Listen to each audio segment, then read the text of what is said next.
So welcome everybody to another PBP prep interview. We've got several of these already recorded and should be up and available in early April, and this will join them. So today I wanted to have a chat with Karen Nutter about her experiences with Paris Best Paris in the past. Karen has been to PBP twice, and there's a number of questions that I'm dying to ask. So Karen, if you could just introduce yourself, tell us the region you ride with and the host club, and then we'll get deeper into the questions. Hi, I'm Karen Nutter. I ride with actually Berkshire Brevets, but also New England Randonneurs. I started randonneering. My first ride was the year before PBP, 2015, and I got hooked. I did a 300K, I want to say in August, and had done a little research about PBP and thought that's what I wanted to challenge myself with in 2015. So did you find out about PBP before you found out about brevets, or the other way around? So I found the brevet was the 300K, and when I signed up for that, I had actually done the Great River Ride the year before, and I had never even heard of randonneering prior to that.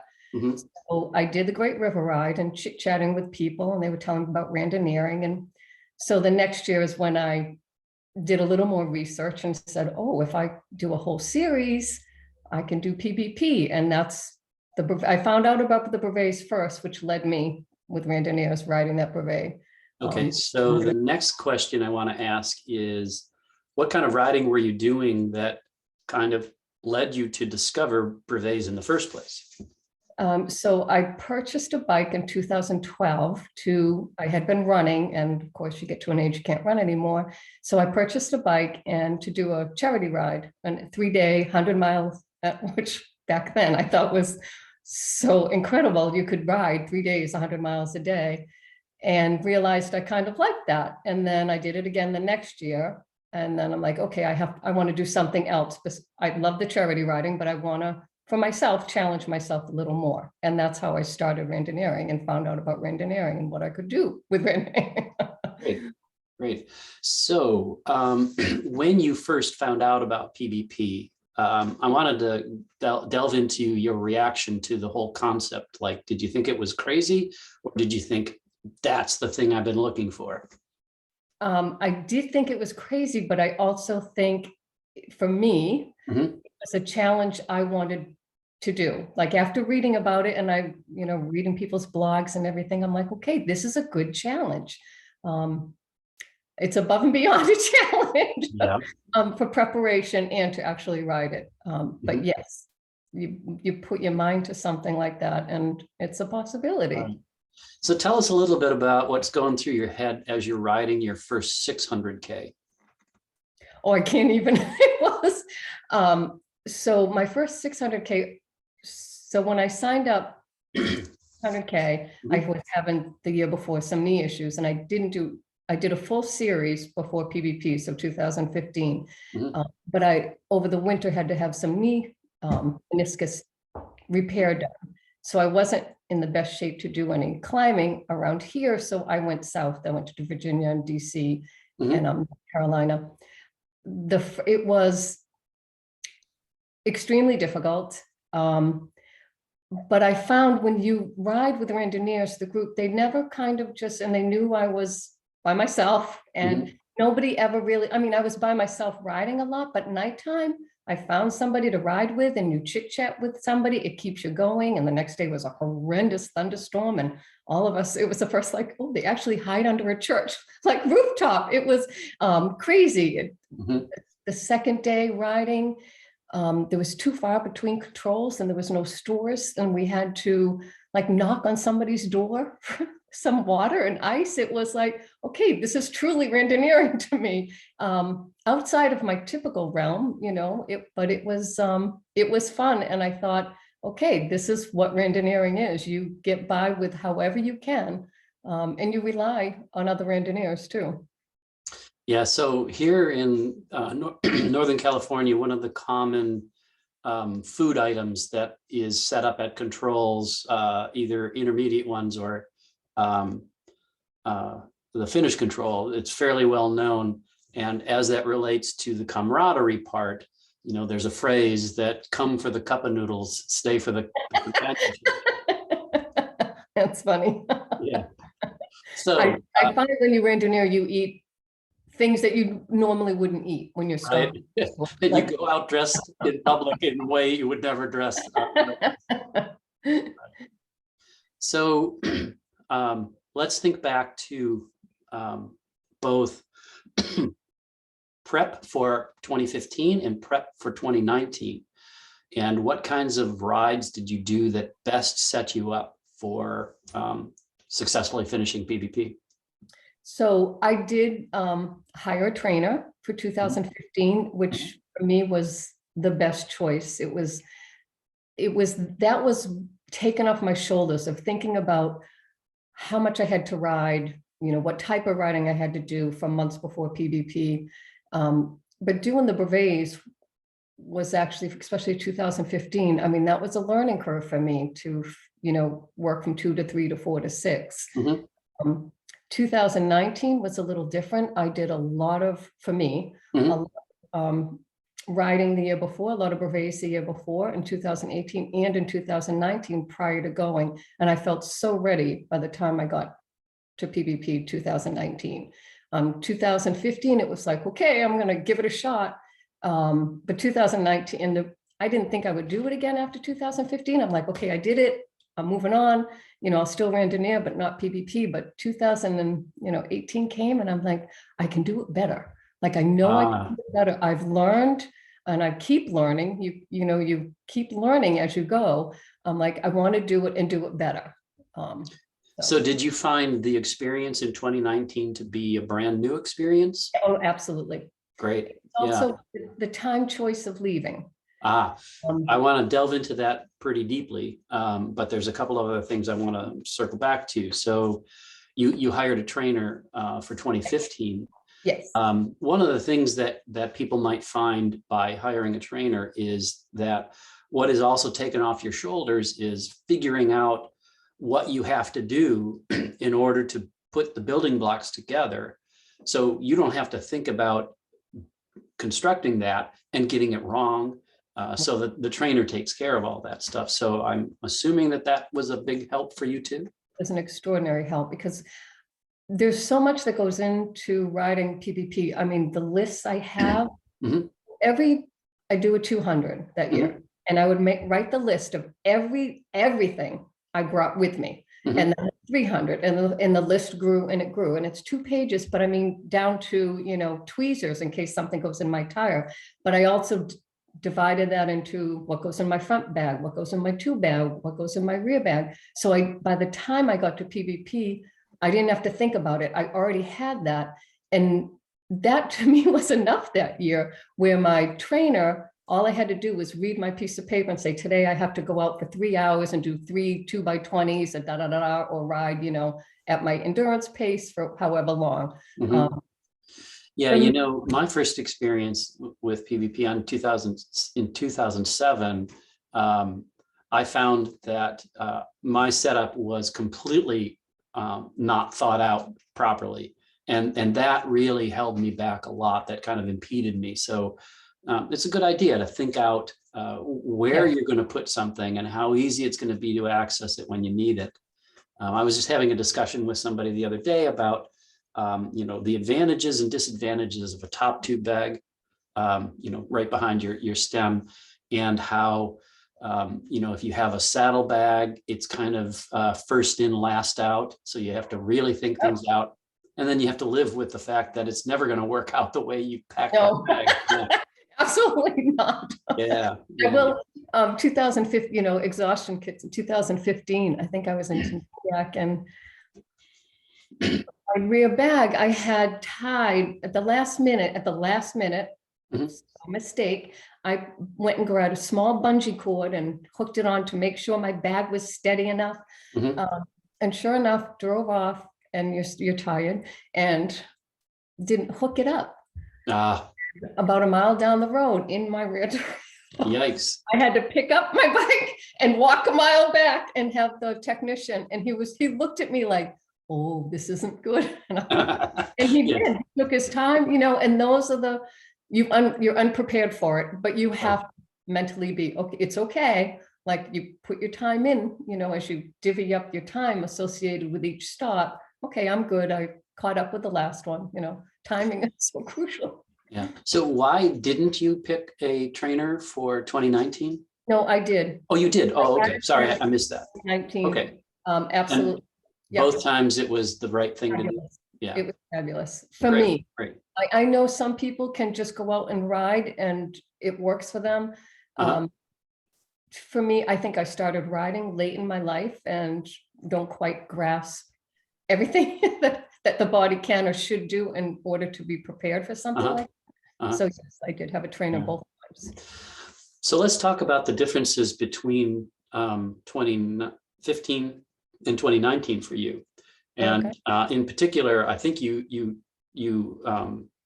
alerted yourself to the fact that there was something you wanted to say about what you did differently in 2019. And I believe it was the start groups that you chose.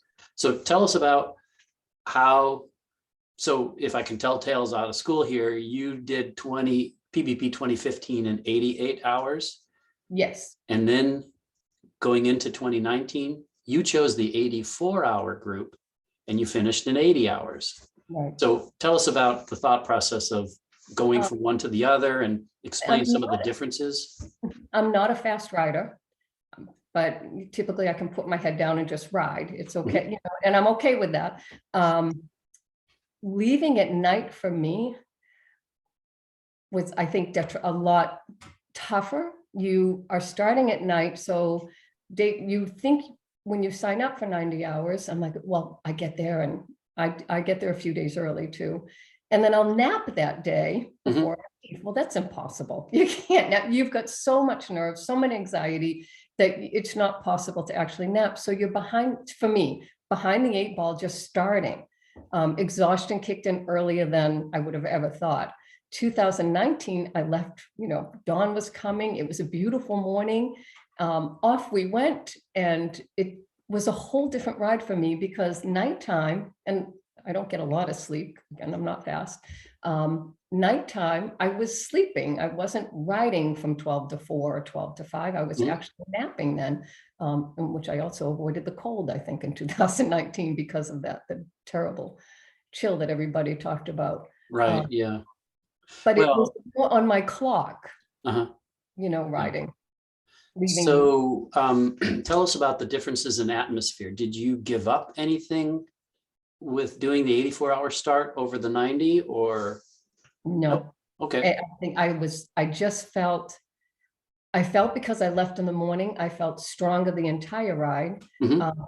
My mind, now I also learned from 2015, because I didn't do it as much, like when you're exhausted and you think your eyes are starting, you get off your bike, lay down, take a nap, doesn't matter where it is. Don't try it. I saw too many people wobbling. I saw a couple of terrible accidents from falling asleep on the bike. Just by 2019, I knew, get off the bike and take a nap. That's better for you than trying to ride through it. And because then you're slower because you're trying to stay awake. Just get off your bike, lay on those cobblestones. Yeah, right. And it's amazing how refreshed you feel after doing that. Yeah. So let's talk about your sleep breaks, the planned and unplanned. So 2015, I didn't get a lot of sleep. Okay. I probably slept a couple hours at night here and there when I could. I slept twice on the side of the road, and once it was drizzling out, so it wasn't great. There were a bunch of people that were sleeping, so I just joined in and slept with them and had my little blanket on me.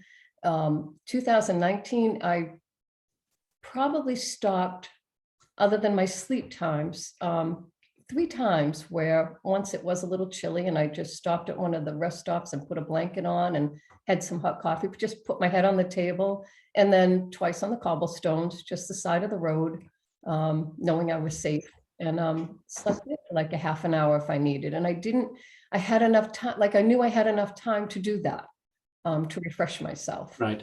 So am I missing something? Did you have planned sleep breaks? Like, did you get a hotel room somewhere, or did you No. sleep in the gym? So both times, so my husband came with me. Uh-huh.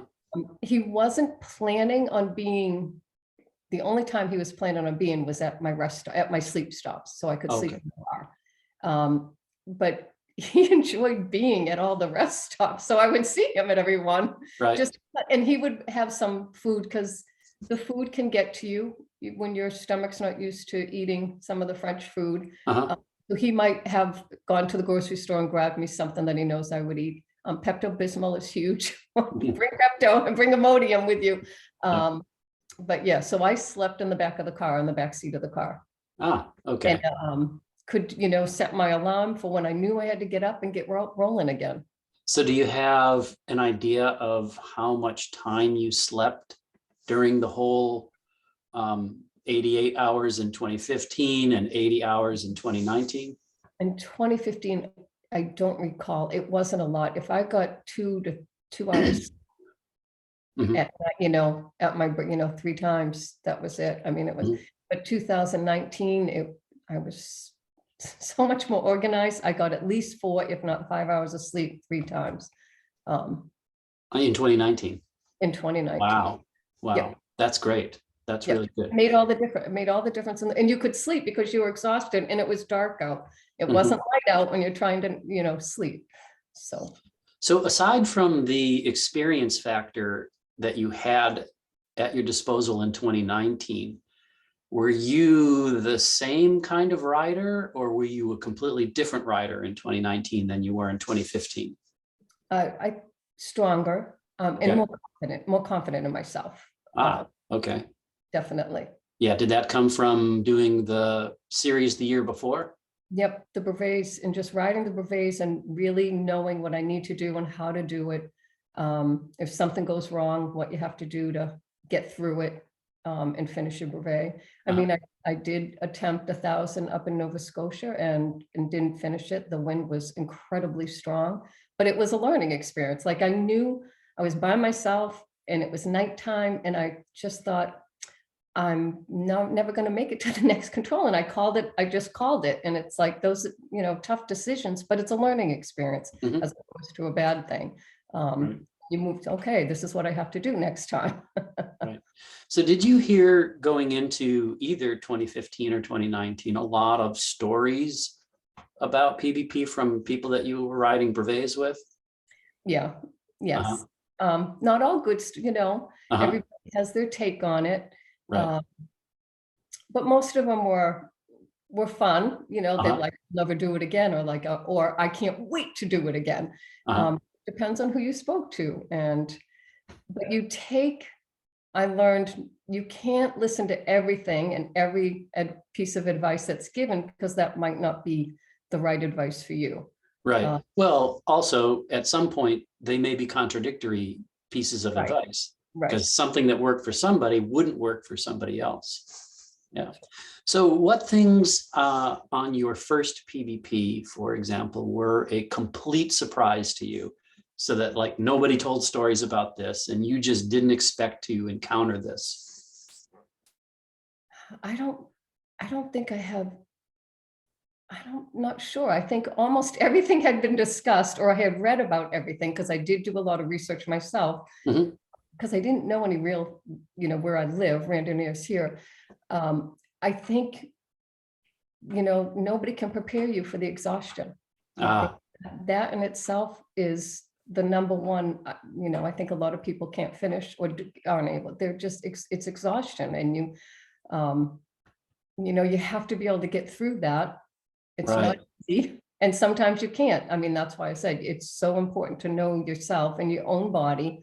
And again, I went by myself, I knew people, but I was by myself. I didn't have a partner to ride with. Mhm. So there's not a partner to suggest, hey, you look really tired, let's take a break. So you and yourself, you have to know. Mhm. It's all on you if you're going single. So what pieces of advice were you given ahead of 2015 that were vital? And what kind of advice would you now offer to somebody that's looking at PBP for their first experience in August this year. What kind of advice did I get? Okay, 2015 was a long time ago. Yeah. I think the timing and time management was what most people would suggest to me, was like, make sure your timing is right and don't, do that chart and do this and do, which I did for me. But the time and time management and making sure your clothing is properly packed. Is it, I hit rain that first 2015, the last day going in. So I think management, just towards the end, I know a lot of people finished before that, but it got cold and rainy and it was trying to get through that. So you have to make sure you're packed properly. Time management, I think, was the biggest. So by time management, do you mean things like planning your peak efficiency through controls, for example? Well, there's that. So time, like there's lines and you hear about the lines. And it is what it is. So that went into my time schedule. Like I knew I'd be standing in line for this long, and some are longer than others. And so that when you take a break, you might think you're only going to stop for half an hour, but you better add another half an hour because the bathrooms might be over, and that's the whole other thing. The bathrooms might be over there, but the lunch is over here and signing in is over here. So, and there's a lot of people. So 2015 to 2019, well, you did 90 and 84. If you were to do another one again, do you know which start group you'd pick? 84, absolutely. Okay, so firm believer in the 84 then. No question. All right. It's that morning leaving. Okay. And so we could safely say that 2019 was the right choice for you. Yes. Right. Yes. So, so much fun. I mean, 2015 was fun, but it was nervous and anxiety but 2019 I had fun. Like I knew I could do it. I knew, there's a lot of times you jump on with people, but there's a lot of times you're by yourself. Like, and you think you won't be by yourself, but you are, especially when it's dark and it's like, where's everybody? So you and I almost met in 2019 on PBP, because I understand that on the first day at the 84-hour start, that you rode a lot with Ed and Mary from DC. Yes. And you rode with them to where? Valon? Yeah, probably so. Okay. And did you see them after that? I don't know. I might have left before them. Because Valon is about where I picked up their wheel. I knew Ed and Mary from 2 previous PBPs. And I rode a lot with them in 2019. So I think I picked them up after Valon. I know that I rode into Tintiniac with them and to Ludiac, and then a lot of the second day, especially on the way back from Brest, and then a lot on the third day as well. But at that point, we kind of separated. So in looking at your times, you were easily 1 to 2.5 hours ahead of me at a lot of the controls. Okay. Until Valon on the return. There's a reason for that. Did you sleep there? No, I was having horrendous Achilles issues. Ooh. And I got off the bike and could barely walk. And I knew I could go into the medical facility. And they were so sweet. Yeah. Like the nurse, not the doctor, but the nurse. And I was exhausted too. So I laid down and she goes, we'll tape you up. And then they realized they had no tape. So somebody had to go, the pharmacy was closed. So then they had to drive even further. So I laid on the table and got my legs massaged, but I had to be there for at least an hour, if not longer. And then they taped me up and I took a break. I ate something and took my time and then got on the bike. Because I knew I had enough time. So sometimes it wasn't like I was in a rush at that point. I knew I was okay time-wise, but I needed my ankles taken care of. Quite fully repaired. That turned the tide for you? Yeah. Oh, great. They were ever so sweet. I can't even tell, the PBP personnel over there are amazing. Yeah, right. Along with the French country people. Right. So there's a facet of PvP experience that I cannot convey to a certain group of people that are interested in that. And that's the experience of being a woman on PvP. Do you have any comments that you can share about that? I personally don't think it's any different than being a man. I think we're all there. I had many times men helped me. The end of 2019, these two Swedish guys came by and they told me, hop on. And I don't know, what do you have, 20 miles left? And I'm like, oh, you're way too fast for me. It's like, we'll wait for you. And they pulled me and we hooked a whole bunch of other people. They just drove me right into the finish line. It was absolutely fantastic. And I don't believe it was because I was a woman. I just believe like the more the merrier. And that's how they felt. And by the end, it was the 3 to start. And by the end, I think we had like 10 people in our line. It was Right. awesome. No, I don't think we're treated any differently. I think all randonneurs are equal and I feel we're treated that way. Great. So talk about the experience in the little villages that we would pass through and the small towns that we would pass through. Like, so how did that So hit you? 2015, because my time schedule, I was so nervous, like I didn't stop as much as I think I should have. Mhm. I'd stop and get a loaf of bread and put it in my back, my Mhm. back jersey pocket and whatever. This time I stopped when I could and had coffee, stopped on the side of the road. Lots of times there's kids on the side of the road. They just want to high five you or say hello. There's always, if one night, I don't even know where I was, and I needed caffeine. It was like, and there was a party going on.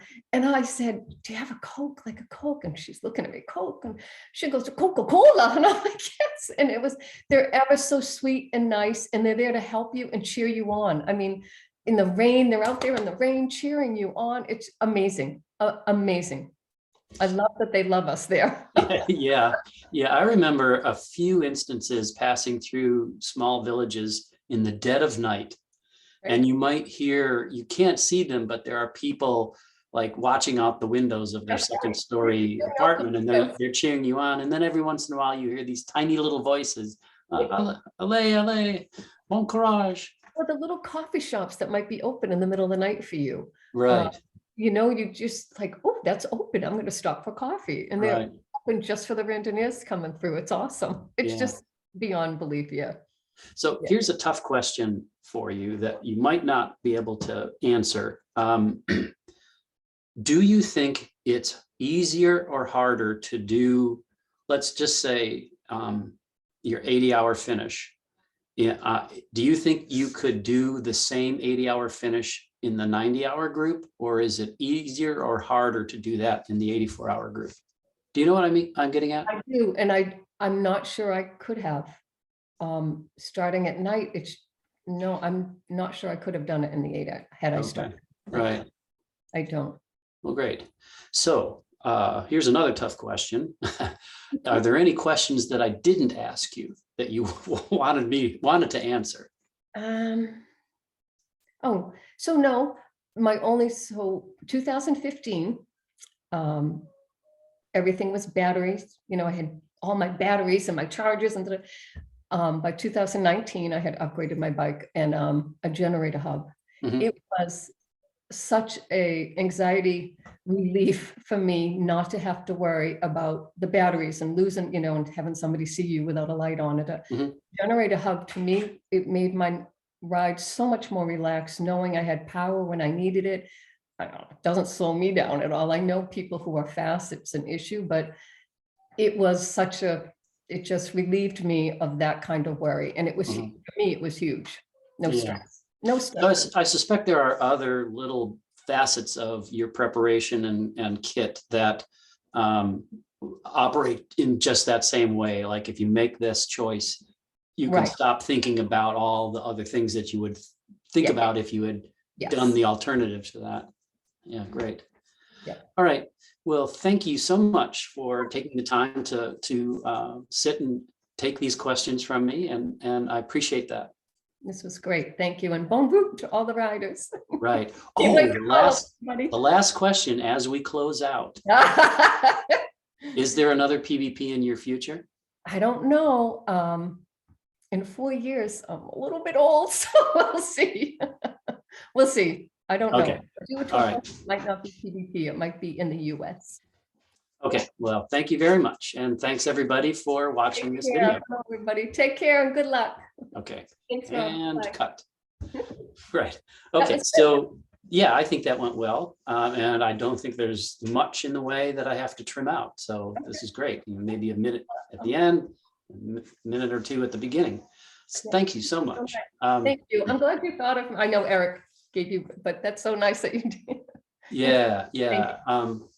So I've gotten a chance to ride with Eric a few times, and I really like hanging Right? around One him. in a million. Yeah, Honestly.